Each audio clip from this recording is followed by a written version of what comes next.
මහාචාර්ය වීරුකාණේ චන්දවිල ස්වාමීන් වහන්සේ විසින් සම්පාදිත අභිධර්ම මාර්ගය ග්‍රන්ථය සාකච්ඡා කරන ධර්ම සාකච්ඡාව සමගයි අද අපිට අද අපේ 31 වෙනි වැඩසටහන අද අපි අර අභිධර්ම මාර්ගයේම භූමි චතුස්කය කියන කොටසට අදාළව තවදුරටත් අපි වැඩි දුර සාකච්ඡාවක් කරන්න තමයි අද බලාපොරොත්තු වෙන්නේ. අපි මේකට භාවිතා කරන්නේ අභිධර්මාර්ථ ප්‍රදීපිකා කියන ග්‍රන්ථයේ 5 වන පරිච්ඡේදයේ තියෙන භූමි චතුස්කය. මේකෙත් 5 වන පරිච්ඡේදෙම තමයි. ඒකෙත් පළවෙනි 5 වෙනි පරිච්ඡේදයේ ඉඳලා අපි තවදුරටත් වැඩි දුර විස්තර ඒ භූමි චතුස්කය පිළිබඳවම සාකච්ඡා කරන්න තමයි අද බලාපොරොත්තු වෙන්නේ. අපි අද අලුත් පාඩමකට යන්නේ නැහැ. ඒ කියන්නේ ඉතින් අභිධර්ම මාර්ගයේ 149 පිටුවට අදාළ කොටසම තමයි අද සාකච්ඡා කරන්න බලාපොරොත්තු වෙන්නේ. එතකොට ඒකෙම අපි කියවමින් විස්තර කතා කරමු. අපි දන්න ටික මග ඇරලා ඉතා ඉක්මනින් වෙමින් යමු. එතකොට මේකේ කියනවා වීති මුක්ත සංග්‍රහය.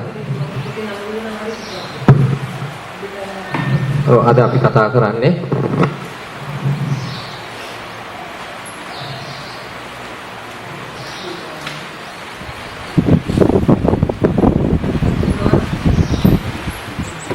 මාර්ථ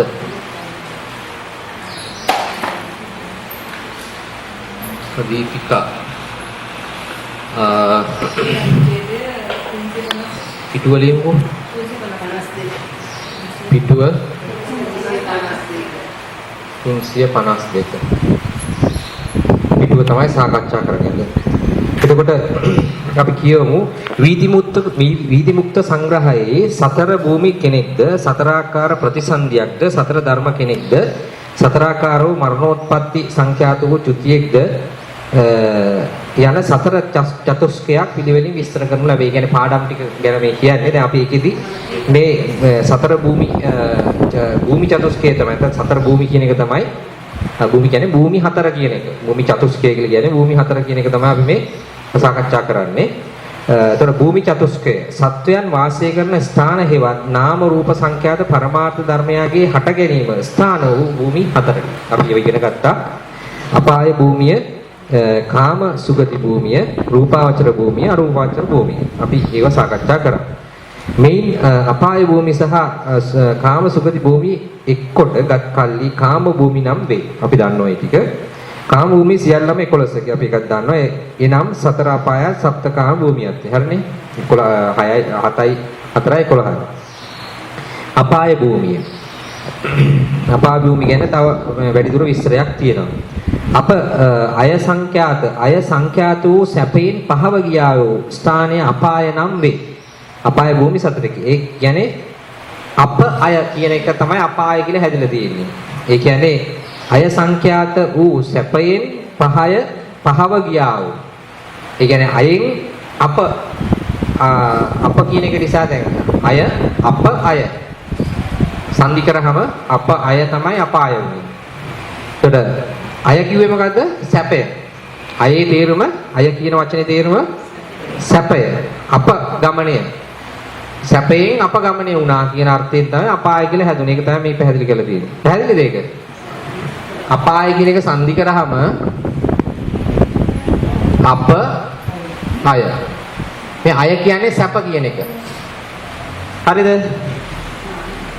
මේක විසන්දි කරාම අපාය වුණා.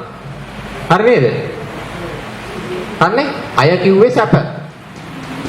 ගමනය වුණා. නැත්නම් ඒකෙන් දුරස් වුණා. නැත්නම් මිදුණා. සැපයෙන් මිදුණා වූ කියන අර්ථය තමයි අය කියලා කියන්නේ. ඒකෙත් තමයි අපාය කියලා හැදුනේ. එතකොට නිරය භූමිය, තිරිසන් භූමිය, പ്രേත භූමිය, අසුර කාය භූමිය. හරිද? ඒ හතර අපි දන්නවා. අපාය පැහැදිලිනේ මේවා. පැහැදිලි කරන්න අවශ්‍ය නැහැ දන්නෝනේ. අපාය භූමිය යනු අය නම් වූ සැප කිසිවක් නැති තැන යන අර්ථයයි. ඇසිපියක් හෙළන කාලයක් පමණ කුදු සැපයක් නැතිව. සැපයක් නැති නිසා අපි අපාය කියලා කියනවා. අතිශය දුක්ඛයට පැමිණෙන හේයින් නිරයයිද කියනු ලැබේ. අතිශය දුක්ඛයට පැමිණෙන නිසා නිරය කියලා කියනවා. කුසල කර්මයන් හා එහි විපාකය යන්ගේද දැනීමක් නැතුව ලෝභයෙන් හා ද්වේෂයෙන් මුලා වී සත්ත්ව ඝාතනාදී අකුසල රැස් කළා වූ සත්‍යයන් බොහෝ සෙයින් උපදින උපදින්නේ මේ නිරයන්හි කිය. ඒව තේරෙනවා. මහා නිර 8කි. මහා නිර 8ක් තියෙනවා. එනම් සංජීවයේ කාලසූත්‍රයේ සංඝාතයේ රෞරවයේ මහා රෞරවයේ තාපය මහා තාපය මහා තාපයටත් ප්‍රතාපය කියලා කියනවා. අවීචී යන 8ක. සංජීව නරකය. සත්ව ඝාතනාදී කළා වූ සත්‍යයන් උපදින නිරයකි. මේ මහා පොළොවට යොදුන් 15000ක්. ඒතර මේ මහා පොළොවට යොදුන් 15000ක් පීඨා ඇති යටි 15000ක් යටින් පීඨා ඇති මේ සංජීව නරකයේ උපන්නා වූ නිරිසතුන්ගේ වයස නිරය ගණනින් අවුරුදු 500යි. එයි එක් දවසක් මිනිස්යන්ගේ ආයු පමණින් අවුරුදු 9 ලක්ෂයක්. 9 ලක්ෂයකයි කියන ලදී. එසේ ඌ දින 30ක් මසක්ද 12 මසක් අවුරුද්දද එවැනි අවුරුදු 500ක් සංජීව නරකයේ ආයුෂය වේ. හරිද? දැන් අපි දිනය කියන එක දිනය කොහොමද පැනුනේ කොහොමද දිනයක් කියන එක? දිනය පැනුනේ භ්‍රමණය නේ. භ්‍රමණය වීමේ පෘථුවිය එක වතාවක් භ්‍රමණය වීමේදී දැන් දිනය පැනුනේ එතනින්. එතකොට මාසය පැමුණේ කොහොමද? පැනුනේ කොහොමද? හඳේ එක වටයක් පෘථිවිය වටා ගමන් කිරීමෙන් තමයි මාසය පැනුනේ. අවුරුද්ද පැනුනේ? ඔව්. සූර්යයා වටා පෘථිවිය එක වටයක් පරිභ්‍රමණය වීමෙන් තමයි අවුරුද්ද පැනුනේ. හරි නේද ඒක එතකොට? එතකොට දැන් මෙතනින් මෙහෙම වටයක් යන කාලයයි මෙහෙම වටයක් යන කාලයයි තේරෙනව නේද? දැන් මෙතෙන් ඉඳන් මෙහෙම යන්දහම මේ දුරයි මේ දුරට වඩා මේ දුර වැඩි නේද? ආන්නේ ඉතින් තමයි මෙහෙම වෙලා තියෙන්නේ. ඇයි උඩින් තියෙන්නේ? තේරුණාද? මෙහෙම තමයි වෙලා තියෙන්නේ. හරි. ඊට පස්සේ 15000 යොදුන් 15000ක්. එතකොට අපි සාමාන්‍ය වශයෙන් කිව්වා හැතැම්ම 4ක් කීයද? හැතැම්ම 4ක් යොදුන නෙමෙයි. හැතැම්ම 4ක් කීයද? යොදුනට කලින් කියන එක මොකද? ගව්ව. ඔය හැතැම්ම 4ක් ගව් එකයි, ගව් 4ක් යොදුන් එකයි. එහෙම තමයි අපි සාමාන්‍යයෙන්. ඒකට හරියටම පොතකින් නම් එහෙම තියෙන මේ ගැළපීමක් අහු නැහැ නෑ. ඇයි හැතැම්ම යොදුන් 4ක්නේ. මේ ගව් 4ක් යොදුන් එකයි. හරිද? යොදුන් එකයි. ඊට පස්සේ ගව් 4ක් කියලා කියන්නේ හැතැම්ම 4ක්. ගව් එකක් කියන්නේ. ඒතර ගව් එකක් කියන්නේ හැතැක්ම 4ක්. ඒතර ගව් 4ක් කියන්නේ 16යිනේ. 16. හරි 4ට 4 ඒව 4ක් නේ මෙතන. ගව් 4ක් කියන්නේ හැතැම්ම නම් 4 ඒව 4ක්. 16. හරිනේ? ඒතර එහෙම කිව්වම හරි. හරිනේ? අපි එහෙම දැනට මතක තියාගමු. එතකොට යොදුන් 15000 යටින් පීඨා ඇති සංජීව නරකයේ උපන්නා වූ නිරිසතුන්ගේ වයස නිරය ගන්නේ 500කේ එක් දවසක් මිනිසයන්ගේ ආයු පමණින් අවුරුදු 9 ලක්ෂයකයි කියන ලදී. එසේ වූ දින 30ක් මසක්ද 12 මසක් අවුරුද්දද එවැනි අවුරුදු 500ක් සංජීව නරකයේ ආයුෂ්‍ය වේ. ඊට කාල සූත්‍රය මෞපිය ගුරුවර උපාධ්‍යාදීන් කෙරෙහි වරදවා පිළිබඳන සත්‍යෝ මිත්‍යා දෘෂ්ටි ගත්තා වූ සත්‍යෝද වැඩි වශයෙන් කාල සූත්‍රයෙහි උපදින්නාහුය. මේ නරකය සංජීව නරකයට යොදුන් 15000ක් පමණ යටින් පිහිටා ඇත. ඒතර 15000න් 15000ට තමයි මේක පිහිටලා තියෙන්නේ. ඒ ආයුෂ නිරේ ප්‍රමාණය අවුරුදු 1000කි. එක් දවසක් සංජීවයට දවස් 4කි. සංඝාතය. ඒතර මේක යන්නේ දෙකෙන් වැඩි වී යන්නේ. හරිද? ඒ කියන්නේ දවසක මේ දැන් මිනිස් අවුරුදු ගත්තාම අවුරුදු 50ක් මේ ඒකී ඔව් නිරේ ගණනෙන් අවුරුදු 500 එහි එක් දවසක් මිනිස්යන්ගේ ආයු පවණෙන් අවුරුදු 9 ලක්ෂයක්. 9 ලක්ෂයක්. එහි එක් දවසක් අපේ 9 ලක්ෂයක් එක දවසක්. උතට වැඩි කරලා බලා ගන්න පුළුවන් නේ කොච්චරද කියලා. ඊට පස්සේ දහසකි. එහි 500 දෙකෙන් වැඩි වෙවි යන්නේ. ඒ කියන්නේ නිරය ගණනෙන් අවුරුදු 500ක් සංජීව නරකයට ඒ වගේ 1000ක් කාල සූත්‍රයට ඒ වගේ 2000ක් සංඝාතයට ඒ වගේ 2000ක් ඒ 4000 දෙකින් වැඩි කරාම 4000ක් වෙනවා රෞද්‍රයට. ඒක දෙකින් වැඩි කරාම එන ගාන 8000ක් මහා රෞද්‍රයට. ඒ වගේ දෙකින් වැඩි කරාම එන 12000ක් තාපයට මහා තාපයට අර්ධ අන්තර් කල්පයක්. අර්ධ අන්තර් කල්පයක් වෙනවා මහා තාපයට. ඒ වගේ එක් කල්පයක් වෙනවා එක් මහා කල්පයක් වෙනවා අවීචියට. හරි නේද? එහෙම වැඩි වී යන්නේ. ඒතර අවීචියේ වයස මතක තියාගන්න කල්ප එකක්. කල්පයක්. කල්පයක් කිව්වේ කල්පයක් කියන්නේ මහා කල්පයක්. මහා කල්පයක් කිව්වේ කල්ප වර්ග කීයක් තියෙනවද? කල්ප කීයක් තියෙනවද? කල්ප 3යිනේ තියෙන්නේ. අන්තක්කල්පය, අසංකේය කල්පය සහ මහා කල්ප. අපි කතා කරන්නේ නැද මේ කලින් කතා කර කල්ප 3යි. මහා භද්‍ර කල්පය කියලා කියන්නේ ඒ කල්පයේ මහා කල්පයේ නම තමයි මහා භද්‍ර. ඇයි ඒ? බුදවරු දැන් කල්ප තියෙනවා ආයි මහා කල්ප වර්ග තියෙනවා. මූලික වර්ග තියෙනවා බුදුහාමුදුරුවෝ උපදින කල්ප තියෙනවා බුදුන් උපදින්නේ ආයි කියන්නේ බුද්ධෝත්පාද කල්ප අබුද්ධෝත්පාද කල්ප වර්ග දෙකයි. හරිද? ඒතර බුද්ධෝත්පාද කල්ප ආයිත් වර්ග කීයක් තියෙනවද? 5ක් තියෙනවා. ඒ පහට වෙන වෙනම නම් තියෙනවා. මට ඔක්කොම නම් මතක නෑ දැන්. එක බුදුවරයෙක් ඉපදින කල්පය, දෙකක් බුදුවරු දෙන්නෙක් උපදින කල්පය, බුදුවරු 3 දෙනෙක් උපදින කල්පය, බුදුවරු 4ක් උපදින කල්පය, බුදුවරු 5ක් උපදින කල්පය. උපරිම 5යි උපදින්නේ. ඒතර 5ක් උපදින කල්පය තමයි අපි ඉන්නේ මහා භද්‍ර කල්පය. මහා භද්‍ර කල්පය. ඒ කියන්නේ උපදින තව ඉදිරියටත් කවදා හරි 5 දෙනෙක් උපදිනවා නම් බුදුවරු ඒක මහා භද්‍ර කල්පයක්. හරිද? 5කට වඩා උපදින්නේ නැහැ. දැන් මේක තියෙනවා මණ්ඩ කල්පය, සාර මණ්ඩ කල්පය. තව නම් කීපයක් තියෙනවා මට ඒක මතක් වෙන්නේ නැහැ දැන්. එතකොට මණ්ඩ කල්පය නම් මට මතකද 4ක් උපදින. ඒ කියන්නේ බුදුරජාණන් වහන්සේට නියත විවරණ ලැබුවේ මණ්ඩ කල්පේ. මණ්ඩ කල්පේ කී දෙනෙක් ඉපදුනාද? කී දෙනාද? 4 දෙනයි නේ. අපේ බුදු රජාණන් වහන්සේ නියත විවරණ ලැබෙන්නේ මොන බුදුරජාණන් වහන්සේගෙන්ද? දීපංකර. ඒතර ඒ කල්පේ කී දෙනෙක් ඉපදුනාද බුදුවරු? 4 දෙනෙක් ඉපදුනා. තණ්ණංකර, සරණංකර, දීපංකර 4 දෙනෙක් මට මතක නැහැ. දීපංකර තමයි 4 වෙනි අවසාන බුදු ඒ කල්පේ අවසාන බුදුවරේ. නෑ. ඒ කාශ්‍යප බුදුරෝ මේ භද්‍ර කල්පේ මේ මහා භද්‍ර කල්පේ දැන් අපි ඉන්න මහා භද්‍ර කල්පේ 5 නමක් උපදිනවා.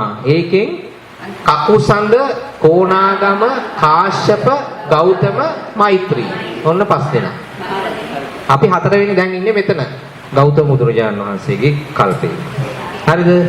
ඒක නිසා තමයි මේකට මහා භද්‍ර කල්පය කියන්නේ. මේ 5 දෙනෙක් උපදින නිසා දෙන නමයි. මේ ටිකට නම් තියෙන මම ඊළඟ දවසේ කියන්න මට දැන් මට හරියට මතක් වෙන්නේ නැහැ. මණ්ඩ කල්පය, සාර මණ්ඩ කල්පය, මණ්ඩ කල්පය, සාර මණ්ඩ කල්පය, වර කල්පය තව එකක් තියෙනවා. සාර කල්පය නෑ මණ්ඩ කල්පය, සාර මණ්ඩ කල්පය, සාර කල්පය, මහා භද්‍ර කල්පය. මේකනේ තව එකක් තියෙනවා. ඒක මට මතක් වෙන්නේ නැහැ දැන්. මට මා ඊක දවස් කියන්න මේ පොතේ ලියන එක මතක් වෙන්නේ නැහැ දැන්. හරිද? දැන් ඒක තේරෙනවනේ. ඒක මූලිකව මොකක්ද වෙන්නේ කියලා. මේ කියන්නේ ඒ බුදුවරු මහා කල්ප වලින් බුදුවරු උපදින කල්ප වලට දීපු නම් ටික තමයි. හරිද? වර කල්පේ මත එක බුදුරජාණන් වහන්සේ කෙනෙක් උපදින කල්ප තමයි වර කල්පය කියන්නේ. මම මතක විදියට. ඒතර ඒ තව නමක් තියෙන එක මතක් වෙන්නේ නැහැ දැන්. ඒක මම කියන්නම් ඕන ඊළඟ දවසේ. ඈ? නෑ ඒ තියෙනවා ඒක කියලා දෙන්න. ඒක නෙවෙයි තව නමක් තියෙනවා ඒකේ. එතකොට ඇලෙන හේයින් එහි වසන දෙවියෝ නිම්මාන රති කියලා නිර්මිත කරගන්නා වූ ශ්‍රී සම්පත්තිය. අනුන් විසින් නිර්මිත කරගන්නා වූ ශ්‍රී සම්පත්තිය තමාගේ වසඟයට පමුණවාගත් හේයින් පරිනිම්මිත වසවර්තිය කියලා කියන්නේ අනුන්ගෙන් බලෙන් ගිහිල්ලා ඉන්නවා. හරිද? ඒ තමයි මාරයා ඉන්නේ එතන. එයා බලෙන් එහෙම ඉන්න අය ඉන්නෝනේ දැන් නේ සමහර ඇඟල එහෙම ඉන්නවා. බලෙන් ගිහිල්ලා ඉන්නවා. දැන් ඊයේතර රාජ්‍ය ආයතනයක මම දැක්කා බලෙන් ඉන්න එකක් ආන්නේ වගේ තමයි පරිනිම්මිත වසවර්තිය. බලෙන් ඉන්නවා කියලා Tamanට ඕනේ. ඒ වගේ තමයි. ඊට පස්සේ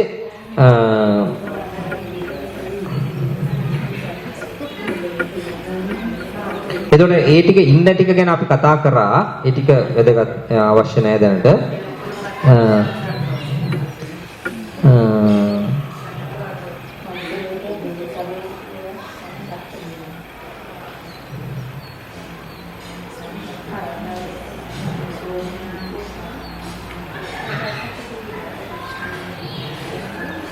ඊට පස්සේ වැදගත් කොටසක් තියෙනවා. ඊට පස්සේ මේ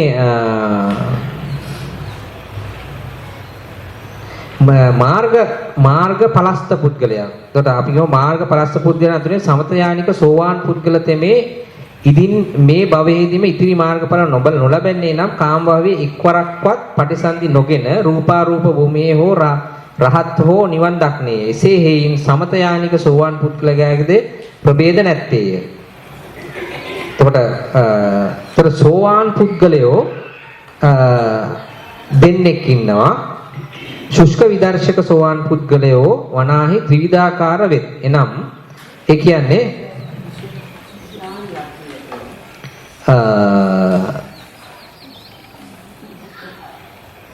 දැන් සමතයානික සහ සෝවාන් පුද්ගලයෝ දෙන්නෙක් ඉන්නවා. මොකද දෙන්න? සමතයානික සහ ශුෂ්ක විදර්ශක. හරිද?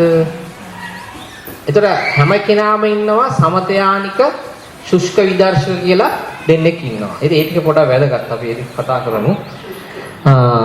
දැන් අපි කියමු සෝවාන් ඵලනේ සෝවාන්. සාමාන්‍ය ප්‍රථම ධානය ඉන්නවා කියලා තමයි සලකන්නේ. සෝවාන් ප්‍රථම ධානය ඉන්නවා කියලා. එතකොට එයා වේදයට පැමිණෙනවා. කොහොමද වේදයට පැමිණෙන්නේ? ශුෂ්ක විදර්ශක සෝවාන් පුද්ගලයෝ වනාහි ත්‍රිවිධාකාර වේ තුන් ආකාර තුනක් ඉන්නවා යා. හරිද?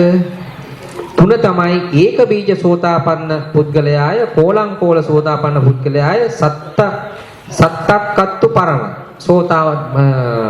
සෝතාපන්න පුද්ගලයායි කියලා වේදයට පැමිණ තුන් ආකාරයක් ඉන්නවා. ඒ ටික පොඩ්ඩක් වැදගත් අපි ඒක කියමු. සෝවාන් වීමට අනතුරුව මේ මනුෂ්‍ය ලෝකයේ හෝ දිව්‍ය ලෝකයේ හෝ එක්වරම ප්‍රතිසන්දිගෙන ඒ අනතුරු අත්දැවීම රහත්ව නිවන් දක්නා පුද්ගල තෙමේ එකම ප්‍රතිසන්දි බීජයක් ඇති පුද්ගලයෙක් හේයින් ඒක බීජ සෝතාපන්න පුද්ගලයා නම් වන්නේය. මනුෂ්‍ය ලෝකයේ හෝ දිව්‍ය ලෝකයේ එක්වරයි. ඒ කියන්නේ කාම ලෝකයට එන්නේ එක සැරේයි. එක සැරයක් ඇවිල්ලා එයා රහත් වෙනවා. එක සැරේයි ඉන්නේ. ප්‍රතිසන්දිගෙන ඒ අනතුරු අත්දැවීම රහත් වෙනවා. එක සැරේයි ඉන්නේ. දැන් අපි සාමාන්‍යයෙන් සෝවාන් පුද්ගලයා කී වතාවක් එන්න පුළුවන් කියලාද අපි උපරිම වශයෙන් 7 වතාවයි. උපරිම වශයෙන් 7 වතාවයි. අනිවාර්යෙන් ඒ කොහාටද 7 වතාව එන්නේ? කාමසුගතියට. කාමසුගතිය කිව්වයිද? මනුෂ්‍ය ලෝකේ දිව්‍ය ලෝක 6යි. හරිද? අපාය යනවද සෝවාන් පුද්ගලයා? නැහැ. අපාය යන්නේ නැහැ. හරිද? ඒක තමයි වැදගත්ම දේ. අපාය යන්නේ නැහැ. උපරිම වශයෙන් 7 වතාවයි මනුෂ්‍ය මේ කාමසුගතියට එන්නේ. කාමසුගතිය කියන්නේ මනුෂ්‍ය ලෝකේ හෝ දිව්‍ය ලෝක 6යි. හරිනේ? ඒතර එයින් මෙයා තමයි අපි ඒක බීජ කියලා කියනවා. ඒක බීජ කිව්වේ එක සැරේ එන්නේ. උපරිම කාමසුගතියට එන එක සැරේ. එක සැරෙන් පස්සේ යා රහත් වෙනවා. හරිනේ? ඒක බීජ මතක තියාගන්න ඒක බීජ. දෙවැනි එක කෝලංකෝල සෝතාපන්න පුද්ගලයා. ඊට පස්සේ සෝවාන් වීමට අනතුරුව මේ මනුෂ්‍ය භූමියේ හෝ දිව්‍ය ලෝකයේ හෝ දෙව් මිනිස් දෙගතියේ හෝ 6 වසර හයවර දක්වා පටිසන්ධිගෙන සවෙනි ආත්මයේදී අරහත් ඵලය ලබා නිවන් දක්නා පුද්ගල තෙමේ කෝලංකෝල සෝතාපන්න පුද්ගලයා නම් වන්නේය. ඒකට හයවර දක්වා ඇවිල්ලා කියන්නේ 2 සිට 6 දක්වා. 6 වරක් එන්න පුළුවන්. එක්කෝ දෙකක් එනවා, දෙවෙනි දෙසරයක් එනවා කාමසුගතියට, නැත්නම් 3 සැරයක් එනවා, නැත්නම් 4 සැරයක් එනවා, නැත්නම් 5 සැරයක් එනවා, නැත්නම් 6 සැරයක් එනවා. ওই ටික ඔක්කොම කෝලංකෝල. හරි. ඊළඟ එක තමයි 7 වෙනි සැරේ. සෝවාන් ඵලයට පැමිණීමට අනතුරුව දෙව් මිනිස් දෙගතියේ සත්වරක් පටිසන්ධිගෙන. හරිද? සත්වෙනි අත්බැහුවේ රහත්ව නිවන් දක්නා පුද්ගල තෙමේ සත්තක් කත්තු පරම. සත්තක් කත්තු පරම.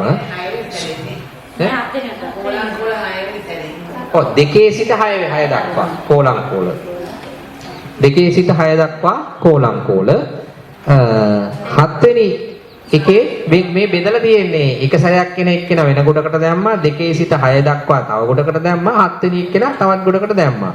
ඒතර ඒක බීජ කෝලංකෝල සත්තක් කත්තු පරම. මතක තියාගන්න. හරිනේ?